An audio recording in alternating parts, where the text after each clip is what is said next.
चित्रपटदृष्टीत आणि देशवासियांच्या मनात एक हळहळ आहे। देशभक्तीचे सूर पेरणारे भारत कुमार या नावाने ओळखले जाणारे ज्येष्ठ अभिनेते मनोज कुमार यांचं निधन झालं आहे। वयाच्या 9व्या वर्षी त्यांनी अखेरचा श्वास घेतला आणि काळाच्या पडद्याआड गेले।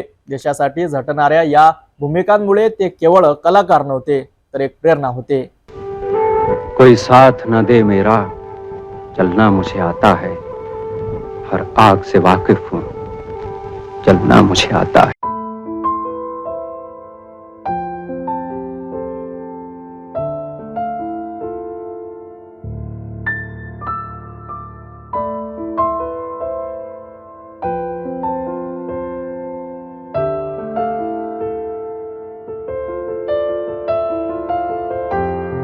ज्येष्ठ अभिनेते आणि दिग्दर्शक मनोज कुमार यांचं शुक्रवारी सकाळी 3:30 वाजताच्या सुमारास मुंबईतील कोकिलाबेन धीरूभाई अंबानी रुग्णालयात निधन झालं।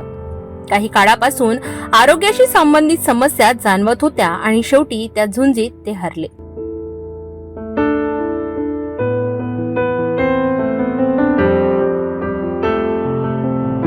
भारत कुमार म्हणून प्रसिद्ध असलेले मनोज कुमार आपल्या चित्रपटांमधून देशभक्तीचं संचित मांडत असत।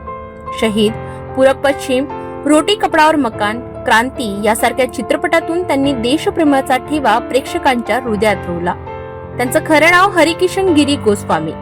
पाकिस्तानातील आबोटाबाद मध्ये जन्मलेल्या मनोज कुमार यांनी फाळणीनंतर भारतात नवजीवन सुरू केलं। त्यांच्या अभिनय कारकिर्दीची सुरुवात 1957 मध्ये फॅशन चित्रपटातून झाली आणि पुढची 4 दशके त्यांनी एकाहून एक सरस भूमिका साकारत आपली वेगळी ओळख निर्माण केली।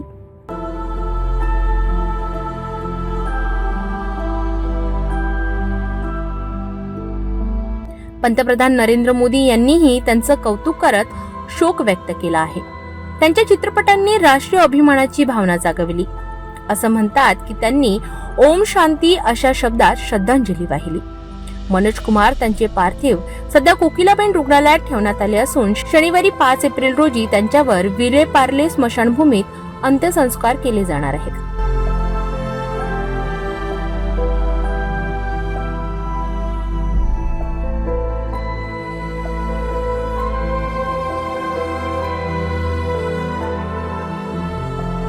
मनोज कुमार यांच्या जाण्याने एक युग संपला आहे।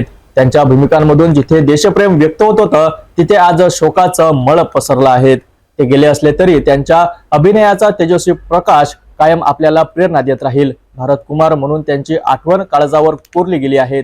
सिटी न्यूजच्या वतीने त्यांना भावपूर्ण श्रद्धांजली।